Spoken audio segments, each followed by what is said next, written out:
Pemirsa, untuk mendukung pencapaian target produksi gabah kering di Sumatera Selatan, pemerintah provinsi mengusulkan rehabilitasi jaringan irigasi di kawasan pasang surut. Langkah ini penting karena sejumlah saluran irigasi telah lama tidak direhabilitas. Pemerintah Provinsi Sumatera Selatan berkomitmen meningkatkan produktivitas pertanian guna memenuhi target produksi gabah kering yang telah ditetapkan khususnya di musim kemarau ini.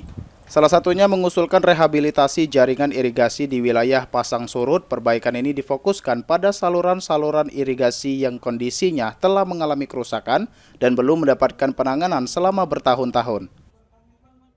Nah, strategi pertama, Pak Gubernur sudah menyampaikan surat kepada Menteri Pertanian di bulan April 2026 kepada Bappenas dan Kementerian PU untuk bisa melakukan rehabilitasi saluran irigasi primer dan sekunder di daerah pasang surut.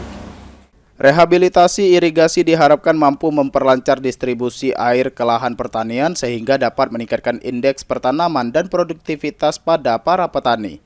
Tim Liputan, PAL TV.